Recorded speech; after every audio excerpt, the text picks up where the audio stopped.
Hello, all, and welcome back to another Vikings episode with the God of Mischief himself, Mr. Loki. How are we doing?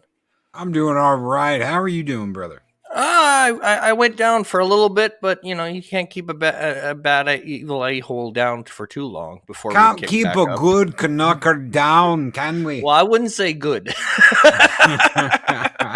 There may be people that may argue that point, but it is what it is. So where are we going today, there, Loki?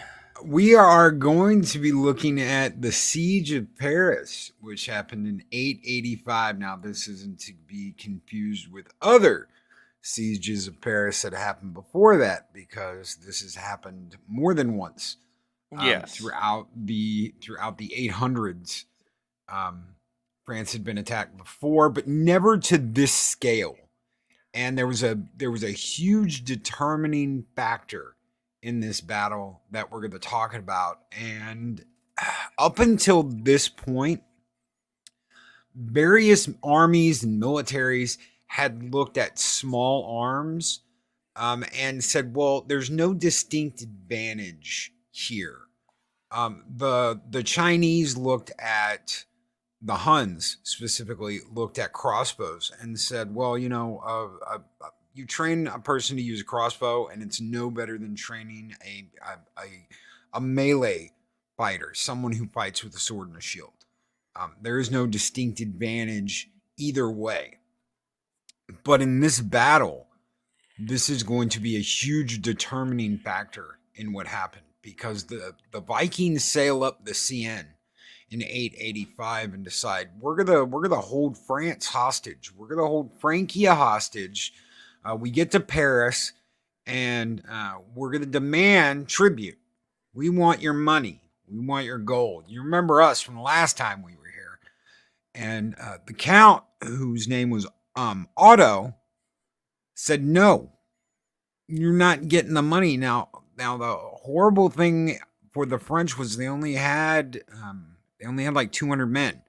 They had somewhere between 200 300 men.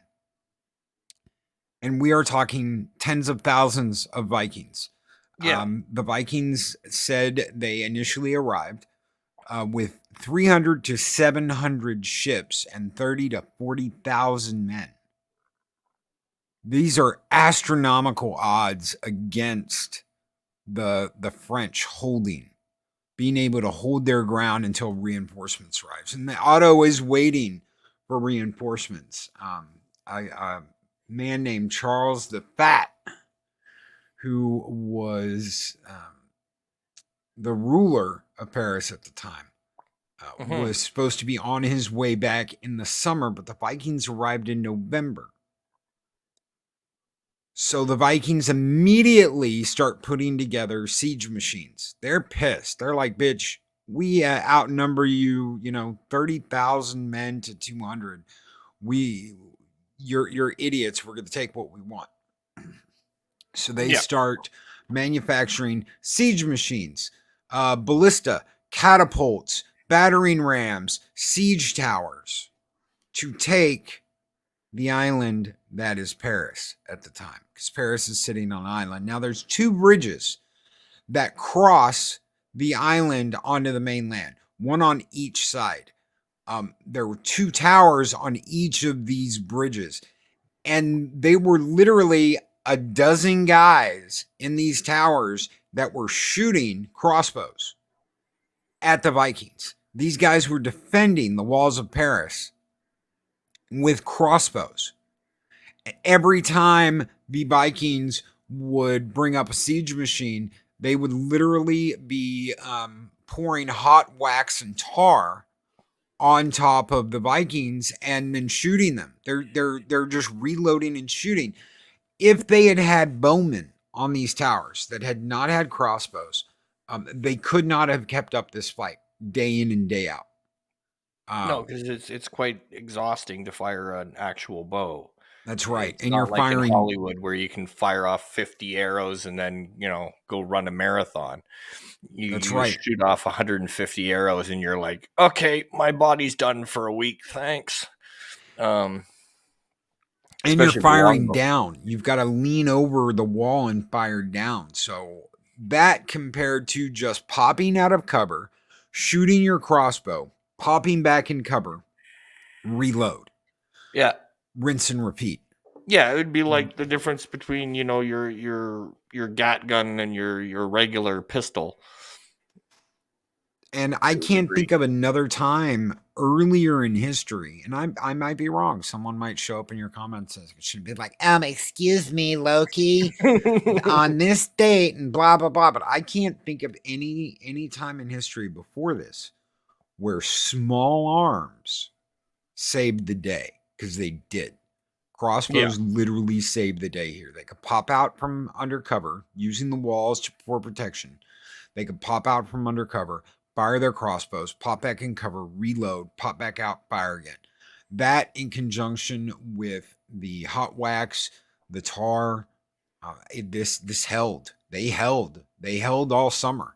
They fought and they held all summer.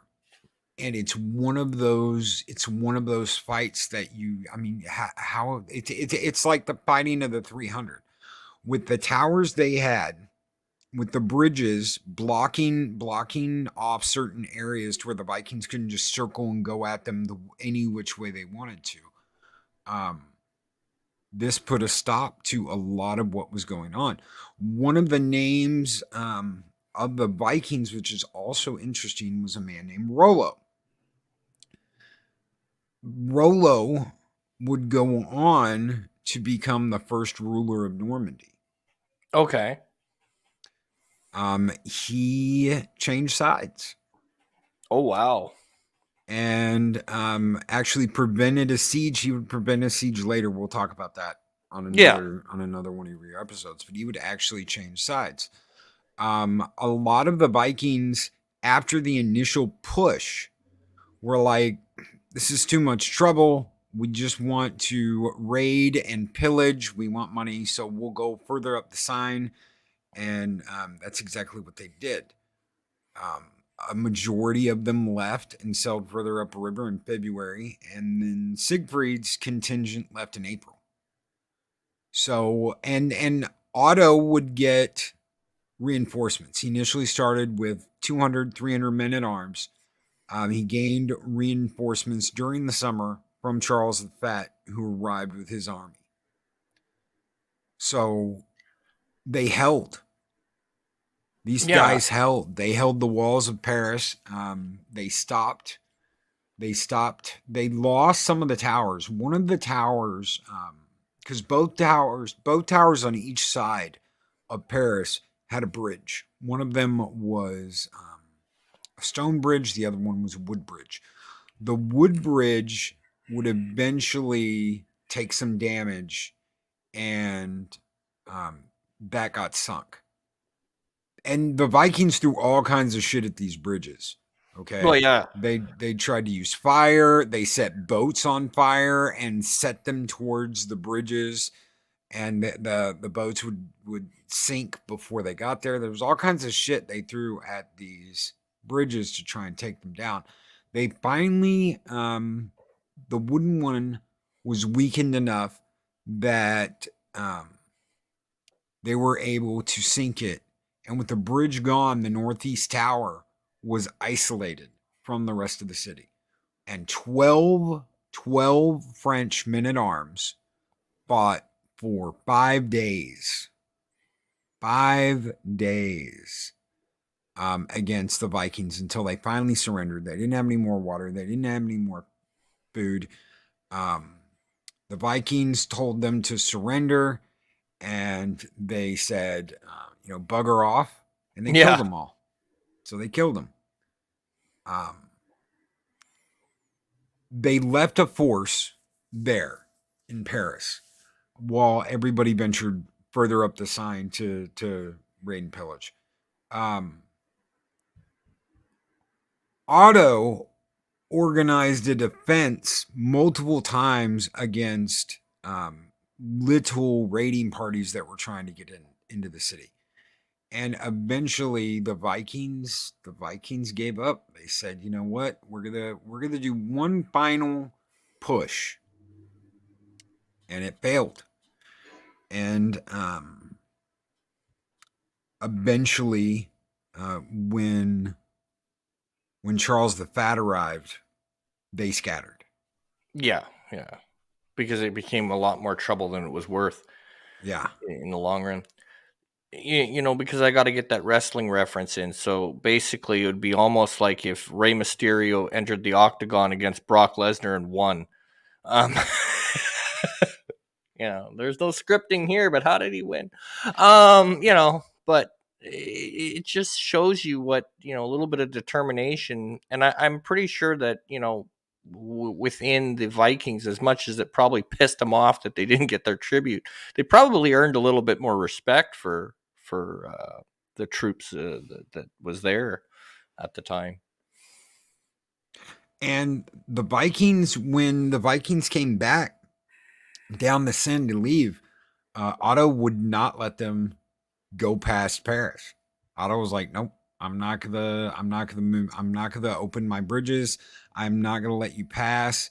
And the Vikings learned they were going to have to pick up their boats out of the water and haul them by hand. They had to drag them around to get their Vikings back onto the southern side of the river, away from Paris, and sail back down the Seine. Yeah, and I don't think, because I like I said, this is why you're kind of leading the ship here.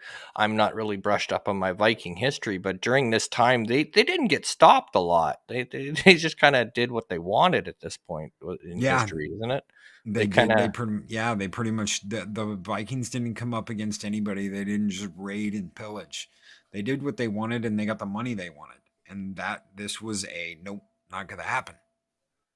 Paris wasn't, and they elected Otto king. He was elected king because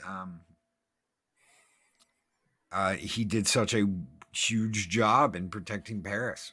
yeah. I mean, after that, I mean, at the very least, you're a master at arms, because who's going to argue with that?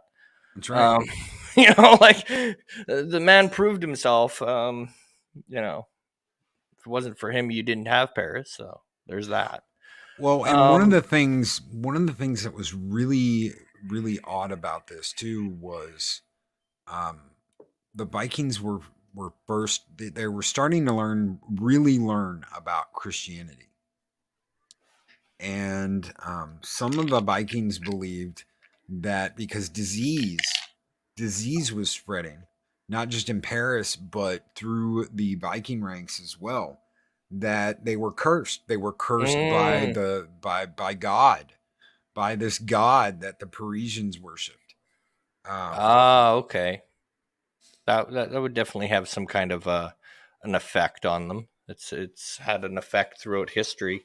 Um, you always read about, it's really interesting when two Christian armies fight, because it's just kind of funny. They're praying to the same God to win the same battle. Then whoever wins, definitely had the favor, and blah blah blah. So it definitely played a part in history for sure.